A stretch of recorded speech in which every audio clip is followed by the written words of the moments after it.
think we have to be sort of fearless about going into all of our energy systems and all the different states. And many of those states are going to be crazy to us. So those are all things sort of about being on the way. But as we acquire some kind of consciousness and some kind of wisdom, we also have to be able to communicate with other people in a way that bypasses the rational surface of their personality. And we have to be able to secure and protect wisdom from the constant onslaught of the machine of modernity that tries to co-opt it and turn it back into its own property. Like, I was thinking a lot this morning about the way Deleuze and Guattari talked about schizoanalysis and deterritorialization, and this sense that the schizoid character is an interesting model of someone who, when you're probing for symptoms, their discourse constantly escapes from the categorization you're trying to apply to them. And because we exist in a system that so easily co-opts even stances of resistance, we have to constantly deterritorialize in order to get around that. And we have to elude the recapture. And I think wisdom has to do that as well in order to open a space for its flourishing in this time. It has to be able to get around the normalizing recapture of the system we're in. So in that sense, it's always got to be looking for ways to be unconventional, nonconformist, strange, peculiar. It's got to get around the system we're in, just as it has to get around our own and each other's normalizing ego habits. That's interesting, because it seems like crazy wisdom, in the sense, since the 60s, has become kind of a normalized. It's become a kind of conformity to be crazy in this very cliche sort of way, like to take drugs and to have all these experiences. When that becomes a kind of normality, or that becomes another kind of status quo. So again, then we have to bring in wisdom, and then, so what does wisdom really mean, I think? Yeah, wisdom's a tricky one to define. I mean, a lot of people lean into just basic learning to learn skills accompanied by metacognition of some kind. A lot of people lean into the notion of something analogous to depth that we can continue to cultivate. I personally look a lot at the way different systems and different aspects of ourselves can be integrated together to create something that seems like it's more than the sum of our parts. But to do all of that in a way that is adaptive to relationships and to niches and to skills and challenges, I think all of that's wisdom. Right. And how do we wisely handle craziness is a really good question, right? And there's social and individual components to that.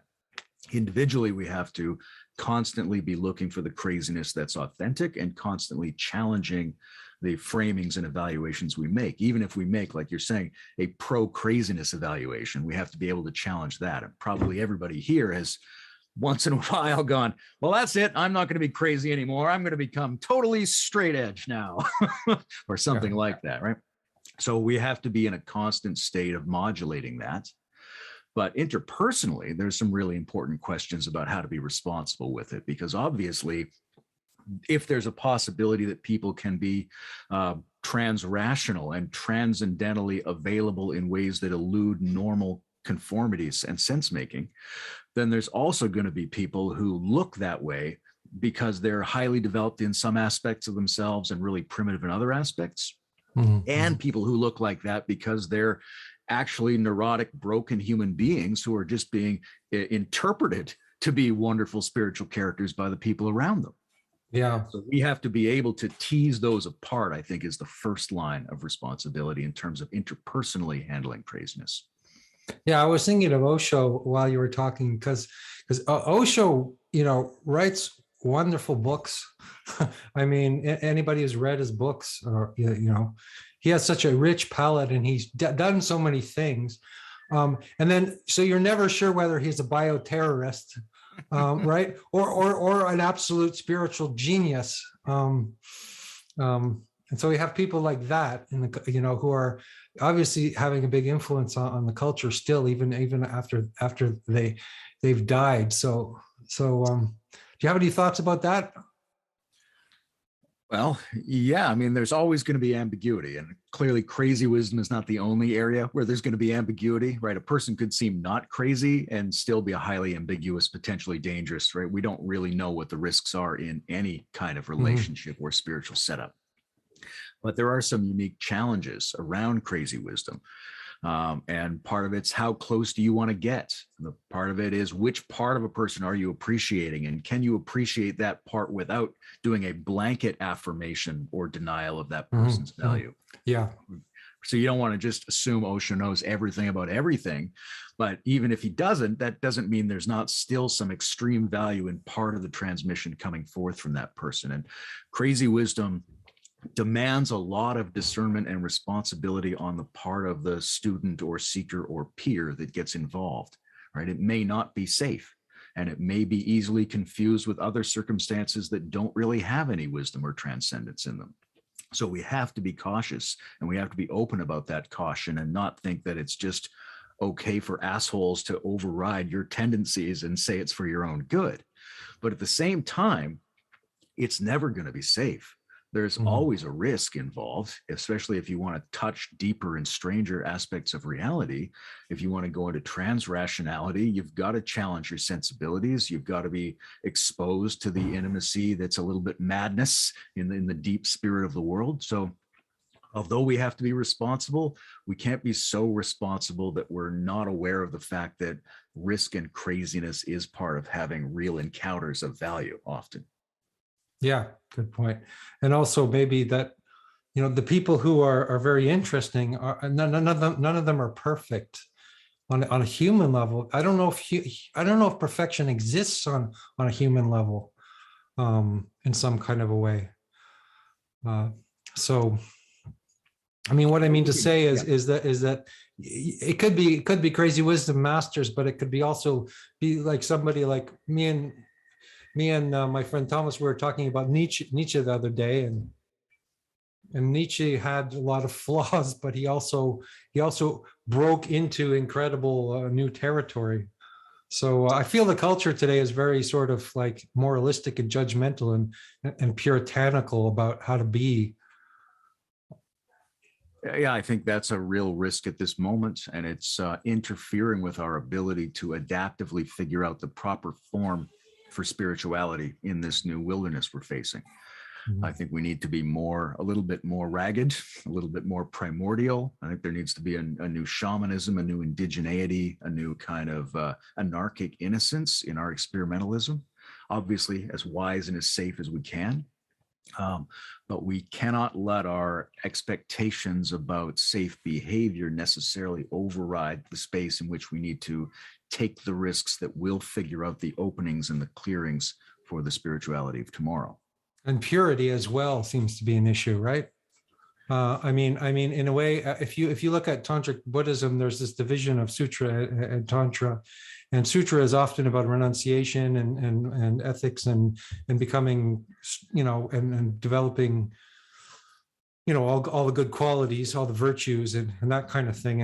And then there's a sort of a limit to purity. I was thinking like there's a limit to that kind of purity. And then when you move into Tantra, it's more and more about using the energies, using your neurotic energies, or rather than trying to completely trying to go beyond them, using those energies of, ignorance and aggression and passionate ignorance and aggression. They call it the three poisons, which we all sort of have in us, and we can, deny it and try to escape the wheel of samsara, the wheel of suffering, or we can use that as fuel. And I think the transformational aspect is key to crazy wisdom. Would you agree with that?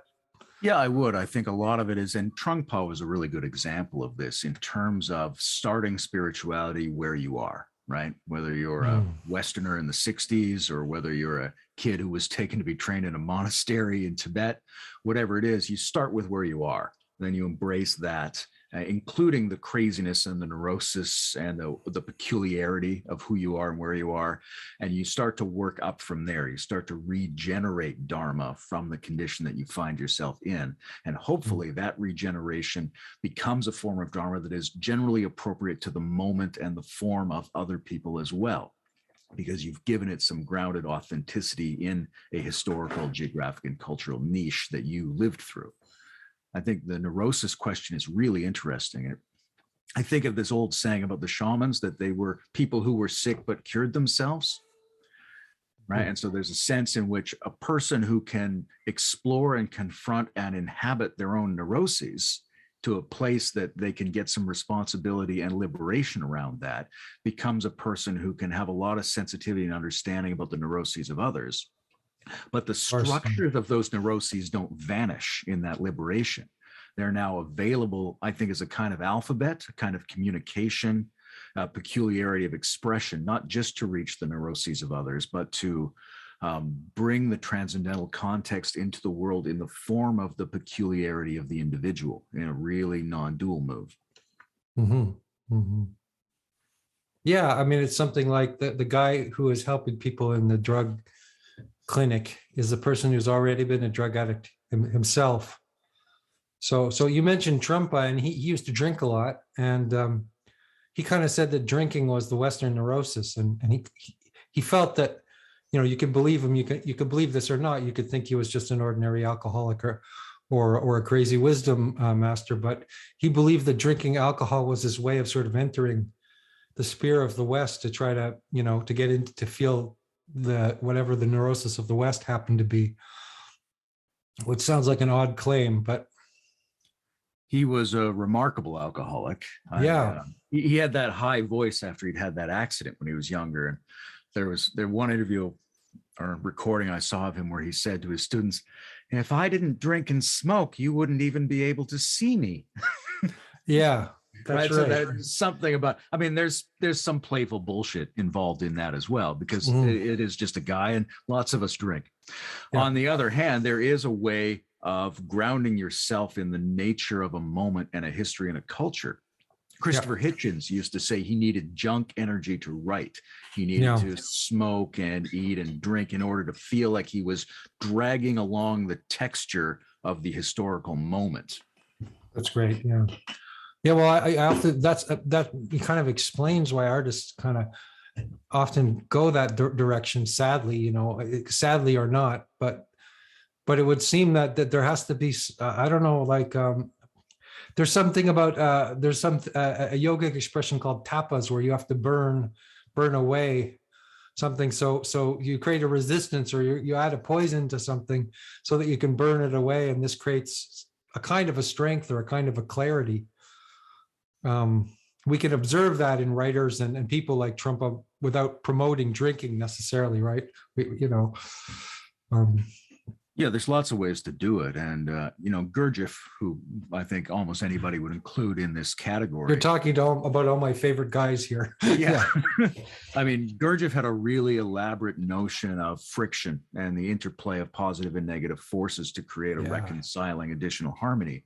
Right. So from his point of view, if you didn't have neurotic conditions and toxins to perform tapas on, you would have to generate them on purpose, because there's a whole procedure of engagement whereby wisdom enters the world that you can't get without a struggle and a friction. So if you were just born a completely pure avatar, then you'd have to make up some of these things, because without that struggle, there is no leading edge of wisdom in the world. Yeah, exactly. Yeah. And I mean, he took that to extreme. So I think he's an archetypal crazy wisdom master. I mean, he got into car accidents. If you read his biography, he almost seemed like he got into car accidents intentionally so that he could understand how his mind works when he would try to keep the clarity of his mind while he was in the process of dying, and really wild stories like that. I mean, he either got into car accidents on purpose, or he's the kind of guy who would strongly hint that he would get into car accidents on purpose. Right. He's both are peculiar. He's either just pulling your leg completely, or a great, wonderful sort of trickster or storyteller, or there is something going on there that you don't understand. I think maybe that's the problem with how we judge these kind of people, is that we think we understand what the human condition is and how it works, and and we don't really understand everything. Like, in fact, we don't understand most things. So how do we, evaluate these kind of people? It's tricky. It is definitely tricky, and we can't believe in or throw out our sensibilities. Yeah. Right. It puts us in a paradoxical condition, because you're not called upon to completely believe what somebody tells you just because you can't understand where they're coming from. You may be correct about some of the ways in which they're fucked up.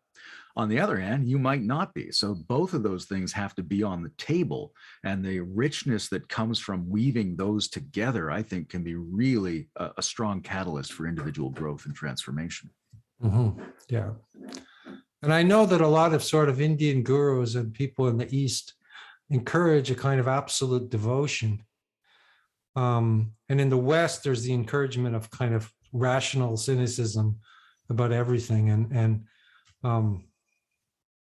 maybe we could meet in the middle somewhere, because there is a sense that devotion is part of this practice, a kind of devotion, but on the other hand, becoming a sycophantic sort of person is highly dangerous as well, right?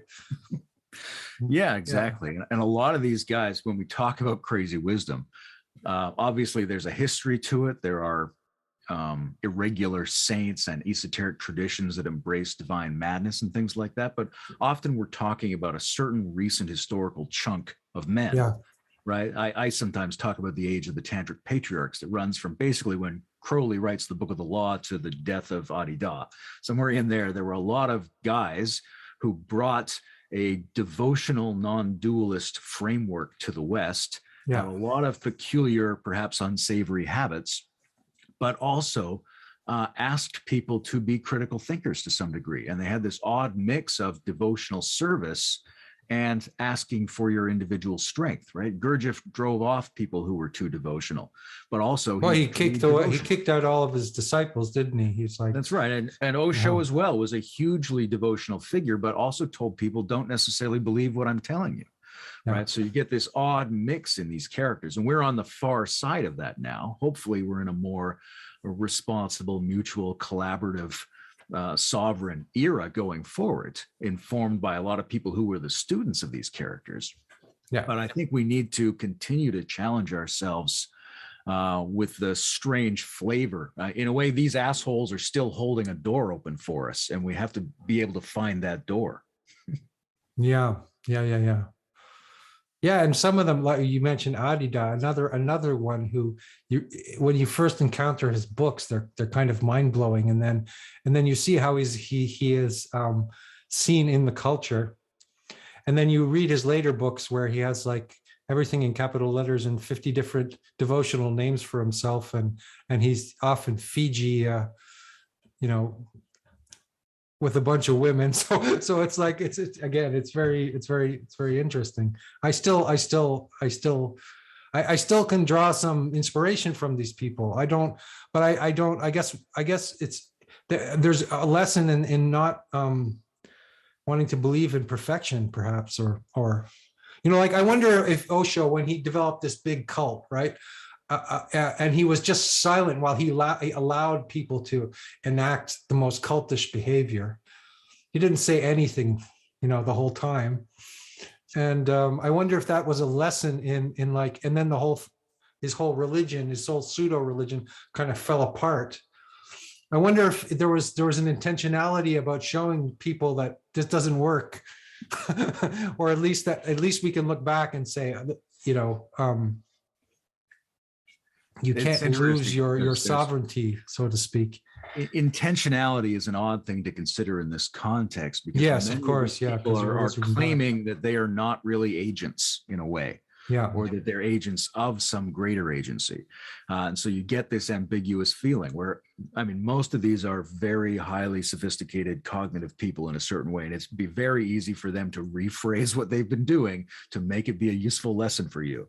On the other hand, it might well be a useful lesson for you, either coming from their wisdom or coming from something that they're allowing to have move through them.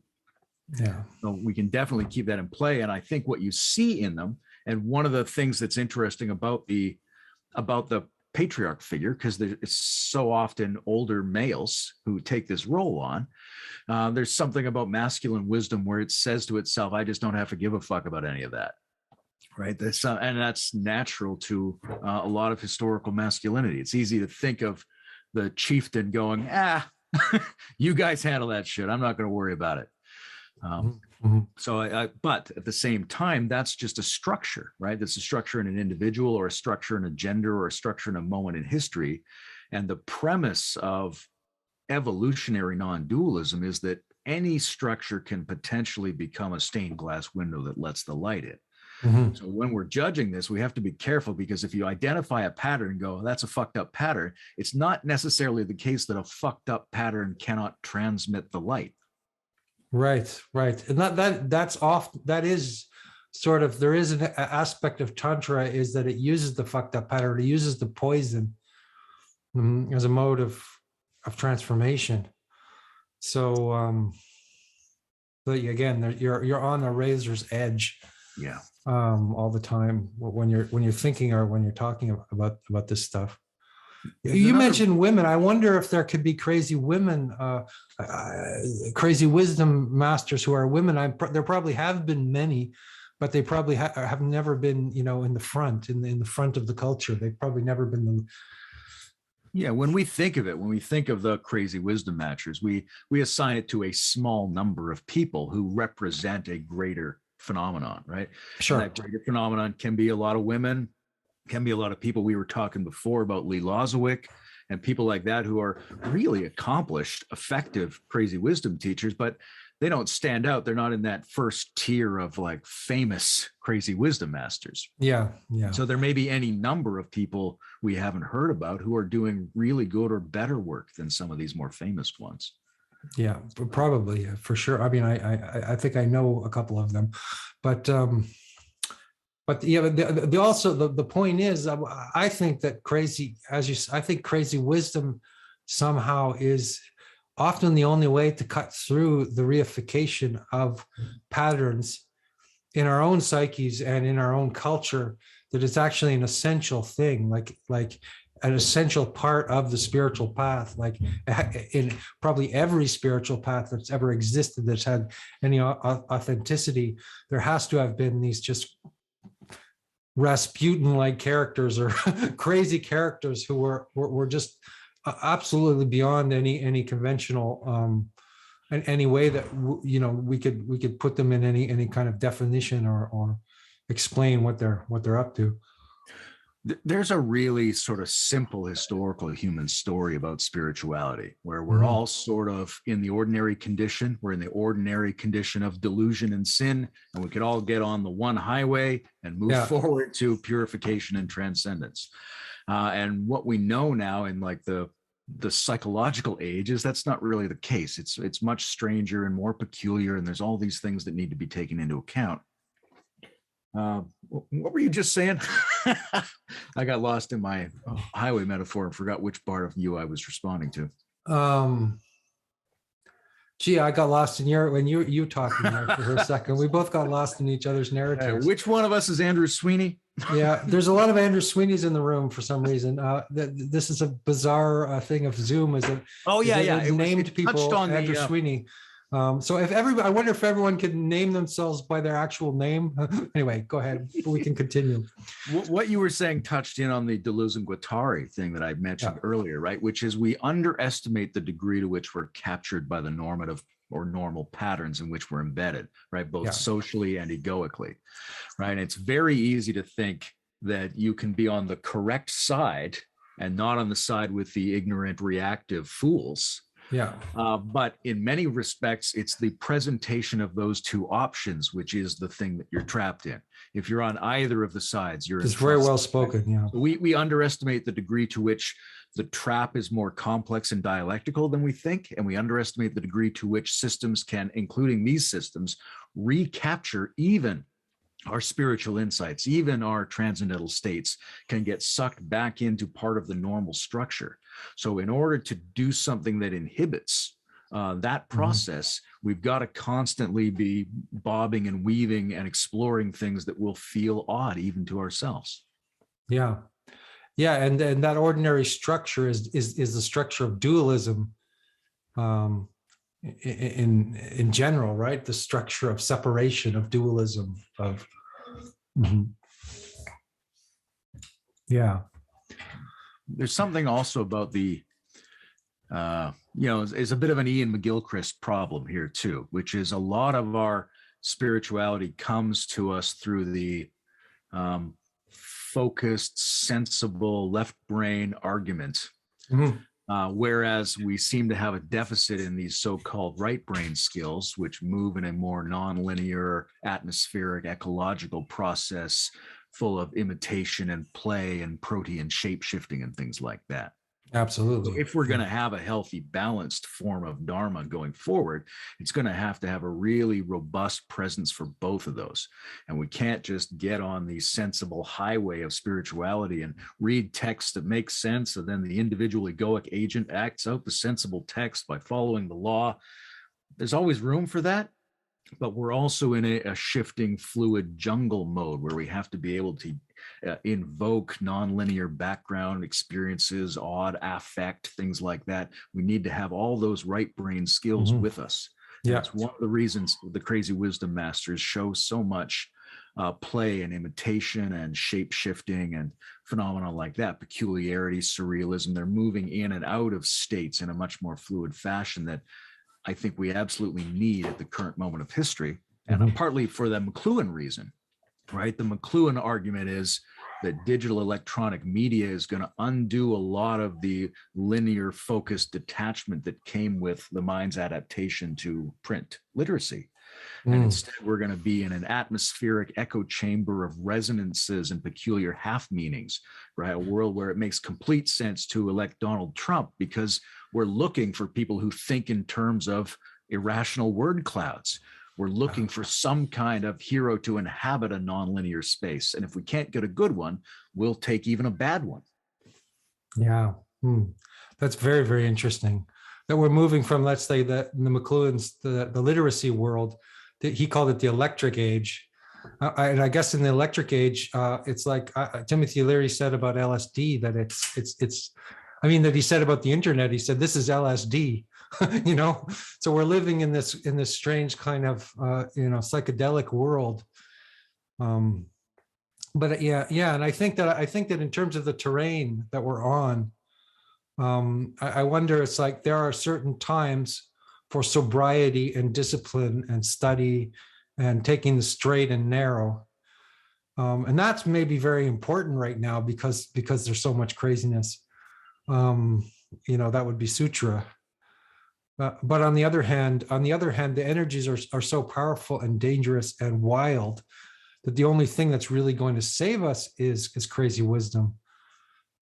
We need all the skills that come with the discipline path, right? We need to be able to be clean and self-controlled and self-modulating and clear and disciplined and all those things. But that's not going to be enough in the world space that we're inhabiting and which is sort of racing out of control in all directions. You mentioned Leary. When I was a kid, Timothy Leary, Robert Anton Wilson, these were my heroes from the 1970s phase that I had just missed. Yeah. So and when I got older, I got to meet these guys as they were dying, and they stood for a world that was on the cusp of understanding a craziness that hadn't really struck yet, right? And that was informed partly by the new influx of occult and Eastern literature and partly by drug experiments and things like that. And another guy who was in that with them was Philip K. Dick, right? In those Philip K. Dick novels, in a way, are prophetic for the moment we live in, right? We've got robots roaming the landscape and artificial minds and gender swapping and presidential clowns, and UFOs are back in the mix, right? The sense of the overwhelming uncanniness of the moment and the unreliability of information in general makes it very hard to conceive that a straight-laced Dharma path can be effective in this time. Even though we do need all the skills that come from those straight paths, we've got to be adaptive to a world that is itself really surreal now, and probably going farther in that direction in the near future. Mm-hmm. Mm-hmm. Yeah, and we were talking about how the monastic world, almost comes back online in some ways. Is that there has to be a movement from, let's say, moving out of the culture and going into the wilderness and into meditation and into cleaning yourself up in some sense, and then going back and being prepared, because it's like the world as it is right now is so all consuming of our attention, that things like meditation for me seem to be almost a like a hygienic necessity to deal with the extremes of what our nervous system is being assaulted with. Now, if you want to be able to handle more craziness, then you've got to be more stable in many respects. Yeah, that's right. And yeah. that's one of the arguments that the crazy wisdom teachers make around purity. Now, purity is an often praised but extremely dangerous quality, right? People who are Puritans are usually trying to sabotage the complexity of the world in favor of a reductionist fantasy. Exactly. But there is a kind of primordial purity that seems to be able to, at least in principle, support a much greater range of problem solving and complexity. And if we're facing a much more complex task space in the world, we might need much more stability and purity at our core to be able to handle that, because you can't have one or the other. You'll go really crazy if you only have one of them. Mm-hmm, mm-hmm, mm-hmm. Yeah, and that's sort of exactly, that's the danger, I think, is the people going into the pseudo-tantric world without a proper sutric or disciplined basis of that. Yeah, I think Nietzsche saw a lot of this coming, right? When Bruce and I first started the Integral Stage, one of the early things we did was convene a meeting on integral Satanism, because there's integral Buddhism, integral Christianity, integral Satanism, mm-hmm. right? But the key there was a higher form of Satanism is based on the idea of the reversal of values as a means of opening up higher stages of development. Because unless you can transvalue your current values, then you're not in a position to encounter the values of a new and higher stage of being. So you've got to be able to invert your own evaluations to some degree. Mm-hmm. And so that's one of the things I think he saw coming that leans into crazy wisdom. Another thing that he saw, well, I think of near the end of Thus Spake Zarathustra, that there's a very interesting piece where Zarathustra goes to dinner with the higher men. Mm-hmm. And they are. These are the best, wisest, decent, evolved human beings. And he says to them, you're still not the ultra-human. You're not the ubermensch that I've seen coming. And he goes outside and leaves them. And he talks to his animals. And when he goes back in, they're drunk and they're laughing and they're doing what he calls the ass festival. They've got a donkey up on the table and they're just being very silly and inverting their own values. Mm-hmm. And he says, this is at the moment the closest we're going to get. The ultra-human is not here. But at the moment, the best we can do is bring the higher people together with laughter and silliness and inversion and deconstruction and things like that. And that will be our best current approximation of what it takes to really be the post-human being that's possible spiritually. Oh, that's very interesting. Yeah. And I think that, well, I remember reading something from Jung to say that the reason that Nietzsche went mad, this was Jung's theory about Nietzsche, was that he stayed with the animals. He didn't come down into the marketplace and stay with the human beings. So that he was a very tantric figure who didn't have the sutric base to deal with ordinary humanity, which I thought was an interesting theory. Yeah. The other thing, a very spiritual character in a lot of ways, but he didn't obviously have the support conditions that he needed to take it to the next level. Right. And so that's I guess something that's very important too is the support conditions for crazy wisdom. So crazy wisdom can't just happen. Sure. I mean, in the desert, if it you has to show have up there, right? If you find someone who actually is a competent crazy wisdom teacher of some kind, and you're bringing in your own, slavish devotion, you're bringing your own totally irresponsible sexual impulses, you're bringing your own weird idealisms about power, you're bringing your own failure to have any training in integrity and human evaluation, and your daddy issues, and exactly, and your terrible diet, and just the fact that nobody in your youth put you in the conditions you need in order to show up as an authentic human being who makes your own decisions in relation to other people while understanding risk, then there's a huge danger there. All right. There's a lot of support, like we were saying, about how much purity is needed in order to embrace more complexity. Yes. And I think an awful lot of support needed to take on the challenge of crazy wisdom. Yeah. And I think that one thing that people kind of forget is that the discipline becomes more intense at the crazy wisdom level. And in a sense, because you're not dealing with just ordinary rules, which are easy to follow. You're dealing with another set of rules which are more in the moment and more challenging, and so that you really have to have the ethics down, or you really have to have a strong character to be able to handle that more fluid and immediate world. Yeah, I had a Buddhist teacher who used to talk about the wet path and the dry path. And in the dry path, we just take on the forms that come from the conclusions of our wise ancestors, and we act out those principles. In the wet path, in my understanding of it, the Dharma has to be reinitiated in a new world moment, which means people have to experiment with it. And in those experiments, they're going to make mistakes, and they're also going to lack a lot of the blessing force of the transmission of people who made those discoveries in other times and places. So you're taking a risk, but that's an important risk for the overall living mycelium that is the Dharma, because it has to figure out how to be in a new space. Yeah. I think that's absolutely great what you just said. I think that's absolutely what's most important, because on one hand, the tradition has to be preserved. We have to preserve the tradition. I'm not the kind of person, I think in a way, I think of myself as a traditionalist more than, let's say, a game B person, because I don't think you can start something from nothing. I think you have to have the tradition. But on the other hand, yes, you have to. And the thing I've noticed about the crazy wisdom teachers is they do take a very traditional path. And then because they have that very strong traditional basis, this allows them to do their theatrics and their mythopoetics and their and their inversions and subversions and all of that.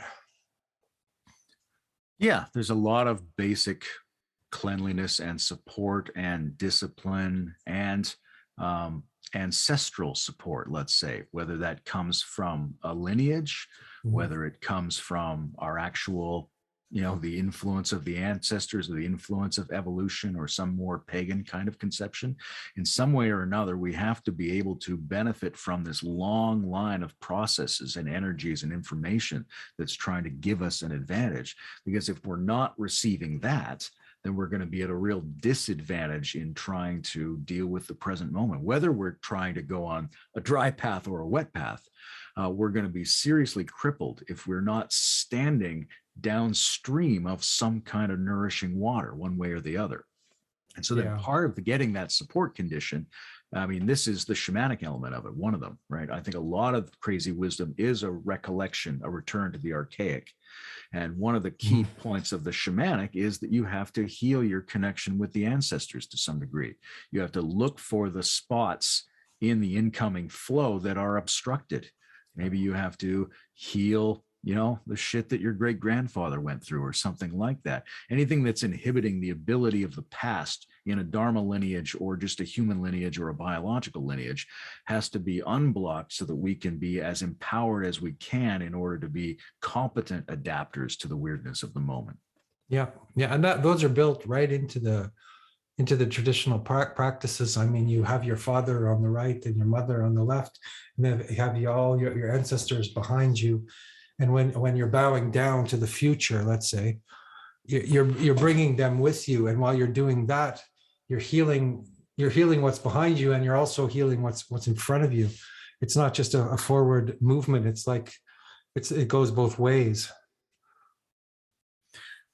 Yeah, and there's we might inherit over the last several thousand years a kind of distorted view of spirituality, because a lot of what we inherit comes out of a sort of small handful of desert monotheisms. Mm-hmm. And in the desert, you can see things very clearly. Look, there's a camel.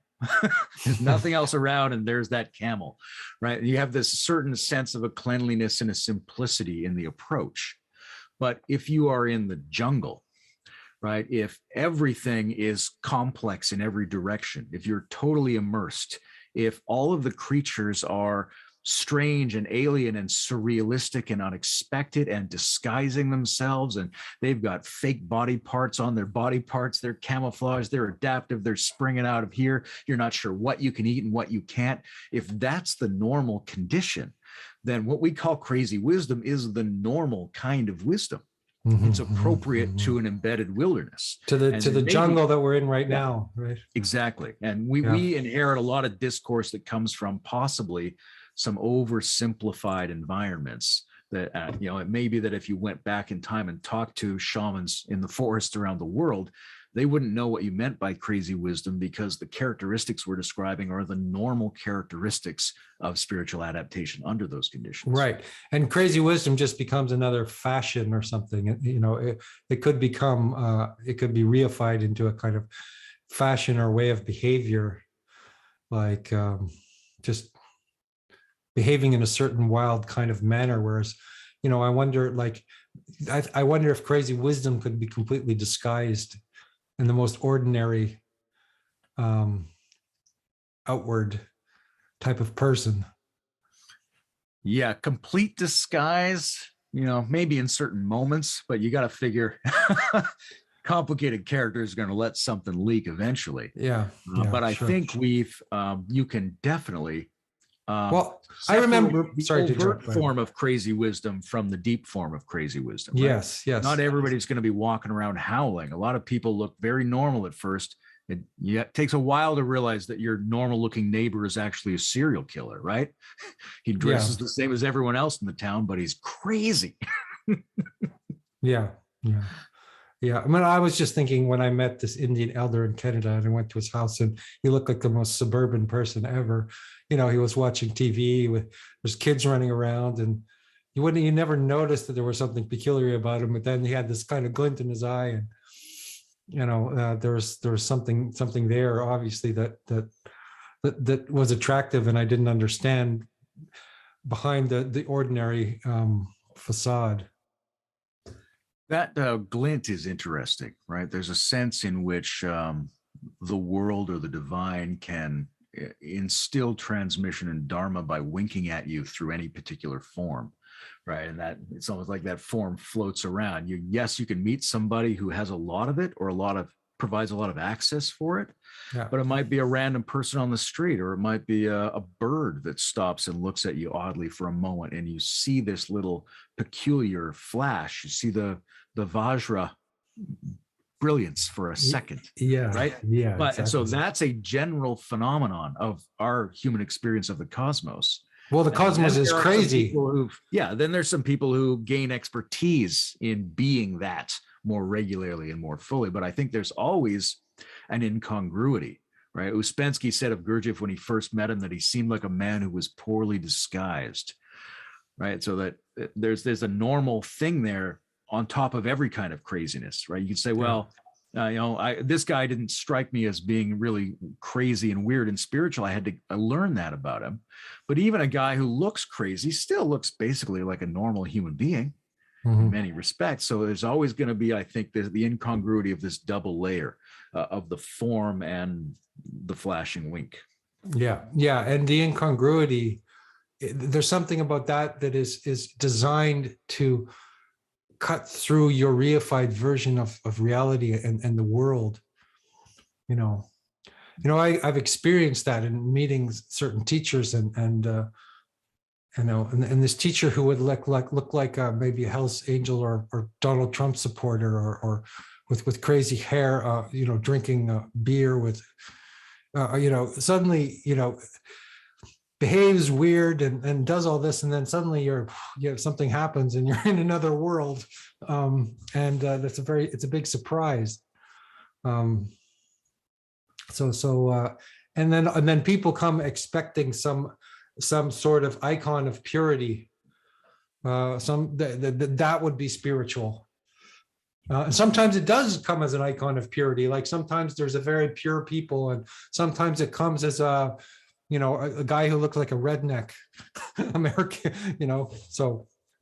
One of the things I think that helps us to do is to understand that there's a layer of assimilation that's necessary between ourselves and the qualities of the world. Mm-hmm. Right. So like, it's not necessarily the case that you study integral theory and now you're integral, or you study Buddhism and now you're a Buddhist or something like that. Right. There's a whole process of integration of information before it's real. And mm-hmm. that process is complicated because things don't always affect you the way they strike you. Yeah. Right. I've always been interested in apple cider vinegar. People drink it to increase the alkalinity of their bodies. It's acidic, but it makes your body more alkaline when you've processed it. So it's not the case that you're going to get the effect that you've evaluated in your perceptual field. Something may look very good and attractive and pure, and when it comes into you, it might have negative effects. Conversely, it might be something you think, oh my God, that's crazy or disgusting, or I don't like that. But when it's gone through your processing system, the effect might be the opposite of the observation you made. Mm-hmm. So it's really important. Sometimes it's the same as the observation, but it's important to problematize that and understand that there's an in-between layer that changes the qualities of what's coming in. So the effect isn't necessarily the effect you saw at first. Mm-hmm. Yeah, that's good. Yeah.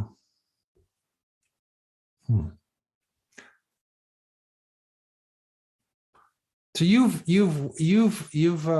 assimilated. You were talking about integral.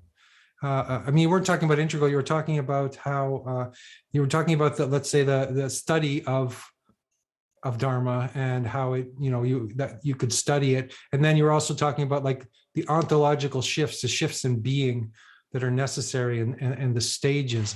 I thought that was a very important point. That I think we live in a time where we could become very, very sophist.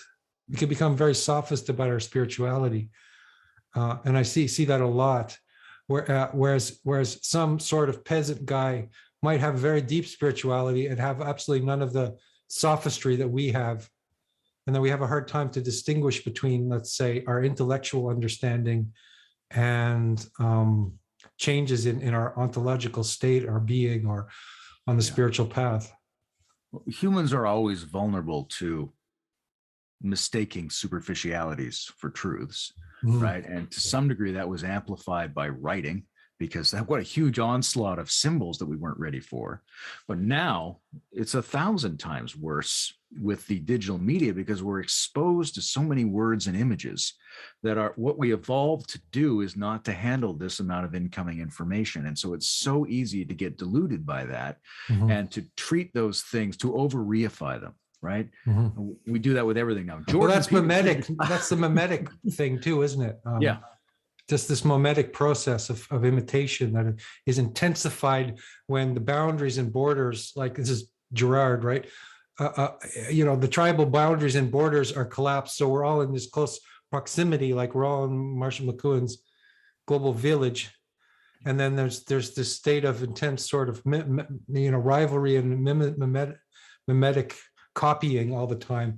So it's like a hall of mirrors. And then, so what's real in that world? And I think part of what that requires is a more responsible intelligence about how to deploy mimesis, right?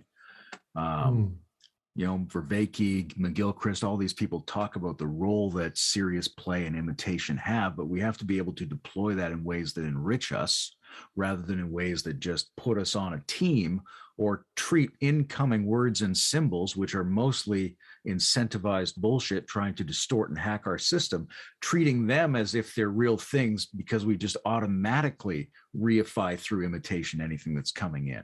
I've really noticed a lot of the internet acting as though words were realities, right? And part of that is in the political correctness movement, right? Mhm. We're correcting our speech rather than correcting the problems that the speech expresses. Part of it's in, I'm trying to mention a moment ago, Jordan Peterson destroys reporter, and the word destroys will be in capital letters. And you watch the clip, you go, oh, he said something. That's not destroying a person. That was just a sentence. But Yeah. we've entered into a discourse where we treat speech acts as if they were real acts. Yeah. And that exaggerates our normal foolishness about the layer of linguistic superficial thinking. So we are in many respects, much deeper in the mire of that problem than our ancestors were. And sometimes people who have a more simple, basic relationship to lived experiences and lived ecologies have a more grounded place to, wipe some of that out of the way. Mm-hmm. Mm-hmm.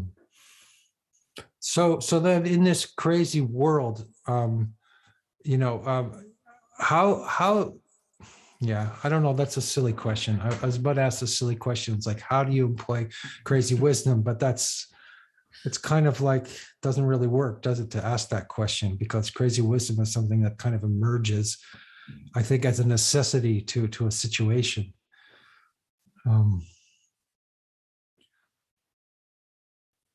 Yeah, you can't enforce it top down, but you can provide a variety of supportive and challenging conditions that make it more likely to emerge or more likely to be responsible when it does emerge. And we should be thinking about things like that. But there's always, by its very nature, an element that will seem weird and take us by surprise. It can't be predicted. Mm-hmm. Mm-hmm. Yeah. So how do you, like, just if I could ask like a personal, again, I was, my first question was kind of personal, and maybe I'll ask you one more personal question, and then we can open it up to other people here who might want to join the conversation. So again, this is my question is on a very concrete level. It's like, when do you employ crazy wisdom? I know I'm kind of dyslexic, and I'm kind of a weird guy, and I found the kind of niche for who I am. But I don't function, completely normally. And I'm sure many people feel that way. So how do we employ this crazy wisdom stuff? Well, or how do you employ it, I should say? Response. I've like a lot of people, I've probably smoothed out and begun to appear more reasonable as I've gotten older, which means that my tendencies to be strange are either more intentional or more sly at various times. But here's what's happened for me. As an overriding drive, it doesn't stand out like it once did, but as a necessity of particular kinds of energetic circumstances, it seems more pertinent than ever, but something that spontaneously arises in them. So in a particular relationship, anybody understands, right, that a conversation that might not trigger them with a stranger might trigger them with their intimate partner. There's something in the particularities of that exchange that calls forth a strong energy.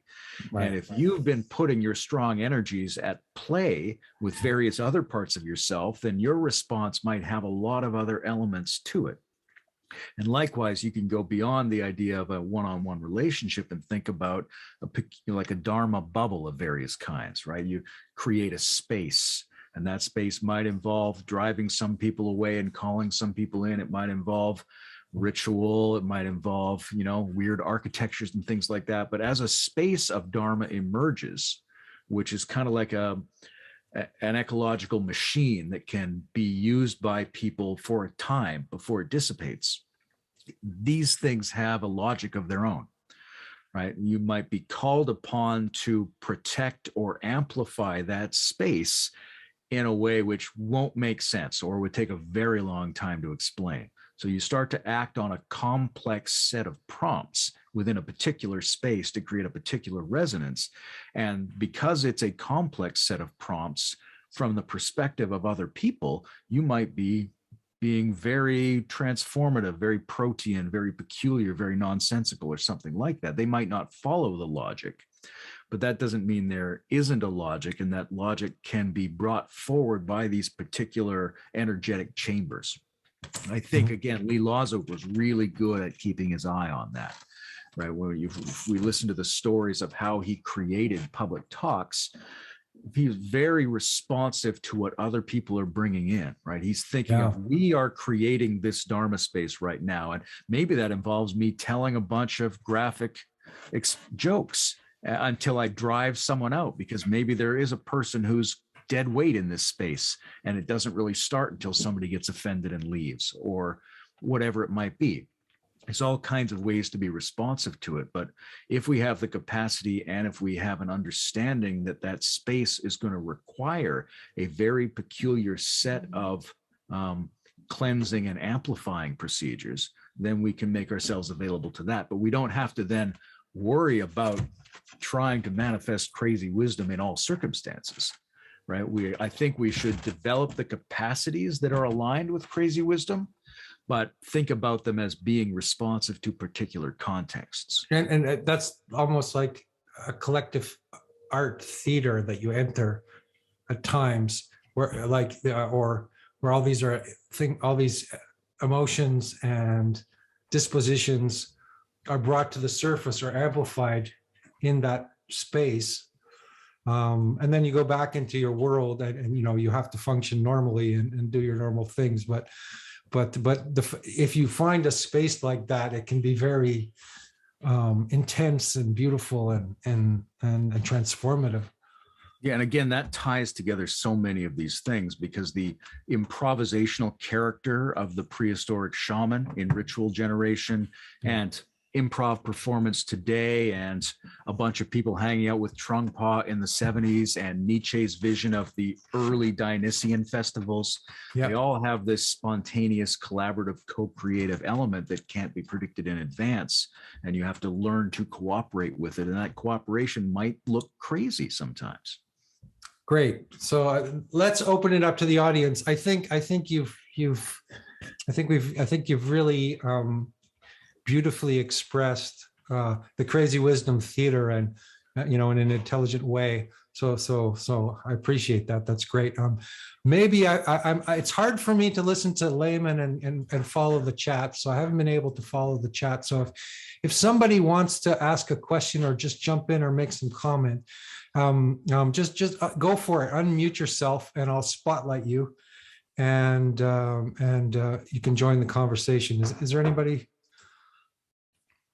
feel like jumping in with a question?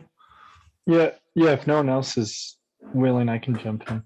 Who's that? I can't see you. Okay, Trevor. It's okay, Trevor. Trevor, I'm going to spotlight you so you're here in our conversation. Yeah. Well, thank you, Layman, for speaking, and also Andrew. I found it very interesting. I popped a few comments during the discussion. So some of the earlier ones, I forgot the exact context of what I was even referring to. But one of them, I think, Layman, you were talking about I forgot exactly what it was, but what came to my mind was that, would it be like the sort of integration, digesting of things some people call it Gnosis, like the sort of, it's not just like on the superficial, like, oh, I know the definition of that word, but it's like, you are the word, or almost, it's sort of like, it's a part of who you are, of how you act. It's like the difference of someone could define like Jesus Christ or what kindness is, but do they actually do that in their everyday life? Like, you could be a really bitter person and still understand the definition of kindness, but yeah. So I'd be interested to hear your thoughts. Yeah, I think that happens at a lot of levels. It kind of fractally reiterates itself, right? Because we could go, hey, that's just the concept of kindness, man. That's not like having a really intense state of kindness. But then you go another step, you go, well, listen, that's just a really intense state you had for a while. That's not the same as becoming a deeply kind person, right? So, I mean, Ken Wilber obviously was really good at talking about a states and stages dichotomy. The Gurdjieffians are pretty good at talking about the need to assimilate these things, because so what? You can momentarily go into that state once in a while. Is it a part of you? Can you go into it all the time or wherever you want? Does it characterize you in general? So we have to get much better at discerning the relationship between any surface and depth and any kind of assimilation process, which is a big part of reimagining what education means for a world that we might call the meta-crisis world, whatever is emerging here. Yeah, so the educational, I think crazy wisdom education is interesting, because education is very non-crazy wisdom normally, normal education. But then I guess the shamanistic path of education would be to throw somebody out into the wilderness against all their demons and well, that's another thing. What? It's a tricky balance, right? Because education implies a kind of structure and a kind of conformity. So how does that work with crazy wisdom? But I think that's like asking, how do the left brain and right brain hemispheres work well together? They've got very different styles, but we've seen it happen. We've seen it work. You can have a fairly structured system at the same time, get thrown into the wilderness once in a while, take a drug once in a while, have a really strange field encounter with some other human beings once in a while, and then work on bringing all of that together, right? We've seen it work. It's not going to be nearly as systematic as the kind of industrial modern education approach we've been using for a while, but it's not totally formless, because crazy wisdom in a way undoes the difference between itself and everything else. It can appear non-crazy at times. It can have structure. We've just got to get that balance right, I think. Anybody else want to jump in? Some questions? Let me look at the chat. Sure, I'll ask something. Oh, hi, Madeline.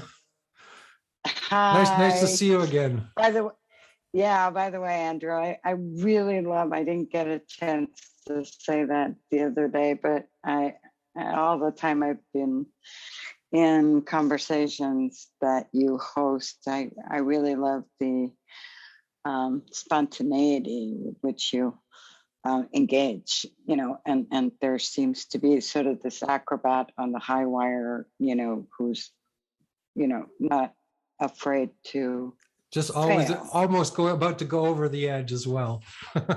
No, but I mean, seriously, I think that I'm just going to use this as a way into the conversation, that I think a lot of what you model is precisely what we need to be doing, because you engage with curiosity, you throw your hypothesis into the space, you're willing to have it sort of mutate like an enzyme, that's not dualistic, and you laugh. I mean, so there's an element which doesn't have a translation in English of jouissance, and that jouissance is, I think, very Spinozian, because it has the joy, that which increases the capacity to think and act, which, the typical expert lecturer seems to not have. I mean, they seem to be constipated as they speak, so it's like painful to listen to. And Layman, I really enjoyed, I mean, this day I've spent doing a lot of reading and, because of Thich Nhat Hanh's, transition, I guess that's how it would be described. I'm not sure what the right word is. I call it death, but, which for me is final. I just want to make that clear. But, there, among other things, there was this essay that kind of put him side by side with Martin Luther King and JFK. And it was fascinating to look at these three perspectives and ways of perceiving. Let's talk about perception as being central. to this practice, let's say these practices of interbeing, to use Thich Kant's verb, the verb he invented. And it was fascinating because you had Martin Luther King talking about, what are you prepared to give your life for?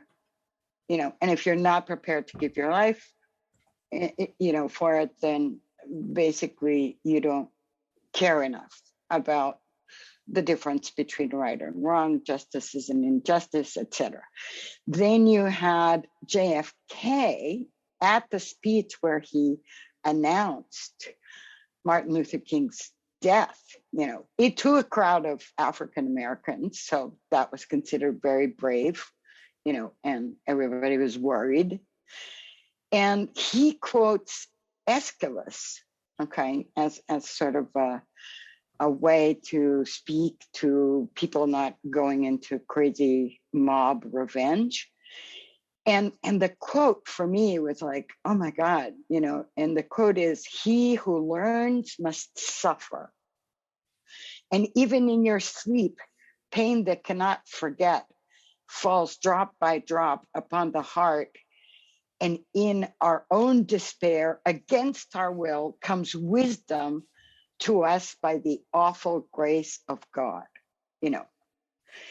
And the text that they associated, it was all about paper, you know, a reflection on how a sheet of paper was interconnected with absolutely everything else, with the clouds, the rain, the tree, the whatever. And I just thought that was such a perfect example. I'd love your thoughts on this, of how the Western monocultural framework, which I believe is the madness. I mean, along with like Ronald Lang and people like that. So to be sane in that is the madness. You know, does not mention a tree or a leaf or a cloud or whatever. And the multiplicity that we are, starting with 30 billion cells, I mean, talk about giving another meaning to zeroing in, you know, you know, is, I think, the ontological evolutionary shift that we need to drop into, literally drop into the soil, drop into our co-evolutionary learning processes, because to be alive, as you know, Bateson would say, is to be learning. Well, there's a lot of really interesting things there. And first of all, I agree about the Spinozist jouissance of Andrew's non-dual enzymes. That's the best thing anybody ever said to me, I think. So thank you very much. There's something really interesting in terms of the interbeing of giving that piece of paper as an example, right? And I think there's one way to think about transcendence or even metacognition as sort of a neutral, impersonal background context. And that's a little bit different than thinking about it as the space that's between all the genres and dimensions. And that includes the space between all the people, between all the objects, but also between all the genres and modes of activity. And I think that's one of the things we see in the very contradictory and very intriguing figure of the crazy wisdom teacher is humor and sorrow and joy and seriousness and rationality and nonsense and poetry and science and tradition and novelty are all really close together because they're trying to take a stand in the space between all these disciplines and discourses and genres of being. And that kind of interbeing between not just all the entities, but between all the modes of being in the world gives them a tremendous, unpredictable freshness and adaptiveness in their response to things. And I think this is where, you know, because I was with Alexander on the I like attentionalizing, because I think it's, you know, it's always ongoing and always shifting, which, I mean, you were looking for kind of a female voice in this. And I think Simone Weil, as a crazy, I mean, certainly she didn't even publish anything alive. I mean, it was published by somebody who was hosting her, a farmer. And she talks about it as the beginning of devotion. And if we take the word devotion, it's really about loyalty and about setting apart, setting aside the time, which is in effect what is being made possible by what we're doing right here. I mean, this should blow our minds. I've got white hair, you've got some gray, but I'm all white. I'm definitely an aspiring elder here. And all I care about is learning how to die, And so for me, the fact that I can be having this conversation already reorganizes my entire sort of ecosystem, because the sense of possibility that this opens up, that was unimaginable, indistinguishable from magic. I mean, you would be burnt at the stake to just say that this might be possible for a great part of all this time, that we would be connected in these ways, in these open ways. So I refuse, to not go amor fati on this, because I also adore Nietzsche. I mean, I think, he tried, and joy. I mean, he really had that in there, but I think he had no support. I mean, he had a handful, well, maybe two people that really sort of went along with him in the journey. But the model, the lone hero journey, this transaction of suffering for salvation, which drove him crazy. I think that's what drove him crazy. Why does it have to be this way? And I disagree that it's about the animals and not coming back to the humans at all. It was the fact that the humans denied the animals. I mean, recently, my best cognitive companions have become interspecies, like cuttlefish. I think cuttlefish are ideal for this moment. I mean, you think with your skin, your largest organ sensor, and you shift at every moment. You can call that mimetic rivalry if you're Gerard and you still believe in salvation. Okay, which he did. He betrayed us. Okay, I'm sorry. But as far as I'm concerned, his conversion to Christianity is a betrayal. It's a cop-out. He couldn't deal with death. But when he started with Shakespeare, that was beautiful. That was gorgeous, So this awful grace of God, I mean, what the hell are you talking about? And it makes everything transactional. Suffering for salvation. How much can you derive from that is in effect today in our relationships? That's a wicked criticism of Protestantism, I think. Yeah. Well, I mean, I'll go back. I think you're a crazy wisdom person, Madeline, for sure. Anyway. No, but Andrew, the thing is, go back to the monotheism, the notion that we could be separate from, I mean, this is why I always go back to Spinoza, because, I mean, he's 24 years old. He hasn't written anything. And he dares to say God and nature are the same. And by the way, God does not write books. So you wrote them. They're beautiful. It's great history of nation formation, which is at the heart of this reaction to a bloody empire. That's what's going on. We often think about the advanced cognitive capacity necessary to hold opposites really close together and understand them. But there's also something very basic and very human about that you don't have to have an elaborated intellectual non-dualism in order to understand, as any ancient shaman might have, the blending that comes between the human and the non-human intelligence, between the social world and the complexities of nature, between life and death, right? There's a very basic way that we can all appreciate those things and understand that they can't be separated from each other, even though there's a very interesting conversation to be had once you are also able to cognitively and linguistically embrace that territory. Do you have kids? Yes. Okay. You understand complexity because you've thrown a kid's birthday party. Boom, done. Absolutely every kind of complexity is at work. And crazy wisdom as well. Exactly. Because I mean, relational adaptation, which is a huge part of this. You know, when you were talking about suffering, you know, it's an interesting critique about that strain of human spirituality that has sought to be untouched by the world. Yeah, which is a very interesting state specialization.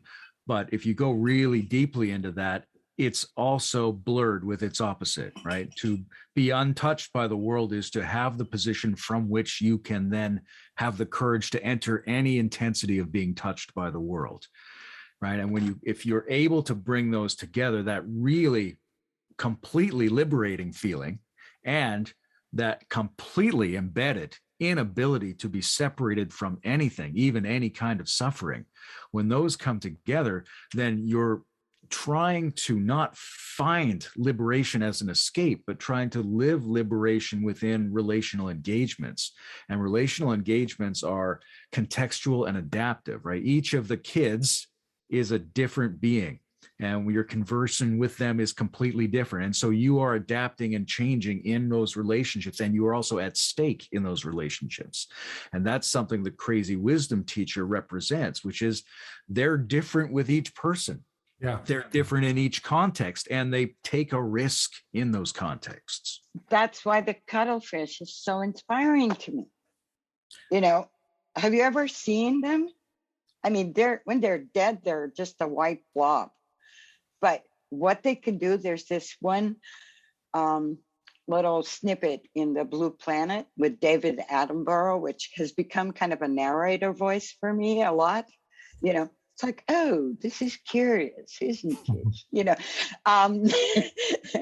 and it's hilarious because there's this huge cuttlefish that's completely monopolizing a female. And there's this little cuttlefish male. He's like, I don't stand a chance. What does he do? Becomes a trance.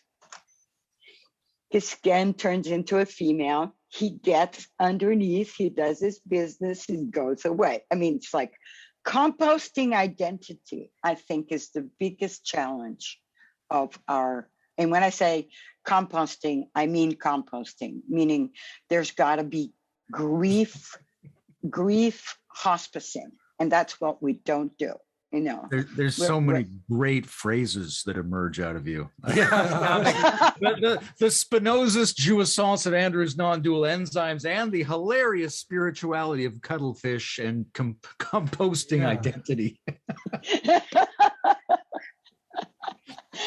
Well, you know, I'm desperate. I'm running out of time, so I'm really you know, going in all directions. I've sort of. So I was an architect in a former life. You know, it's always better to be an ex-architect. I appreciate that. And I love that you're aspiring to be an elder because, you know, there is a lack of respect that young people give to the old, but there's also a fact that a lot of old people are not elders. Right? No, I mean, we're not going to have a civilization unless we get our elders back. And that's going to require experimenting on how to do that. But that's because we've infantilized ourselves with these hegemonic, paternalistic, you know, solutionist sort of paradigms that all derive from this suffer for salvation, you know. They really do, because the salvation is the carrot, you know, whether it's a raise, whether it's status, whether it's the likes, you know, it obeys the same mechanism. When what I think this thing that we're doing right here is brand new. We are living an absolute Copernican revolution. And we're acting like It's the apocalypse. Although if you take apocalypse, the word seriously, you're going to be saying it's a revelation. It reveals, it lifts the veil over what you could not see. Now, I feel like my generation dropped the ball. In the 70s, we knew all this shit. And I'm not just talking about climate change. I'm talking about the organized hypocrisy. Okay. Yeah. I mean, that dominated absolutely everything. And, you know, I'm not quite sure I can account for the 30 years where I practiced architecture, and it was mostly residential. So I thought I was caring for daily lives, and I was, and it taught me a lot. It's an ethnographic thing across time and families and couples and couple doom and all that. But I was oblivious to the fact that, until it caught up with me, that it was casino banking behind all of it. And I was just the cherry on the, you know, cake that would numb with aesthetics, the fact that people were going into untenable debt. You know, I love these themes, but I think we should check in with Andrew or anybody else. Yeah, well, there's two. Or else or Magdalena and I can just. There's a continue to talk. kaleidoscope of there's a kaleidoscope of possible directions in which to go from what you're talking about. But I kind of want to keep it at 9:30 and maybe make some ask Layman to make some concluding remarks. So and also thank him and say that, you know, this has been very rich and an interesting discussion. I think a kind of discussion that people are a little bit afraid to have, maybe, to talk about these things. So I like being on the edge a bit as well. And thank you very much, Madeline, for jumping in here and joining our conversation. So Layman, do you have any final, let's say, capping remarks? Well, pleasure to be here, and pleasure to hang out with you, Andrew, and everyone else here. These are great topics, and I think it's this is the moment to be reconsidering crazy wisdom, right? There was a flush of interest in it in the 70s. Yeah. Then there's been a kind of cooling and retraction, and be like, maybe there was never any crazy wisdom, or these guys were just lunatics or whatever. But I think now we've gone through both of those, and we can start to reconsider it more intelligently and responsibly, and see what it has to teach us and offer us for the kind of world that we're going to have to be spiritual in, that's emerging, that is not just uncertain and strange, but is disruptive to many of the basic things about humanity and life, right?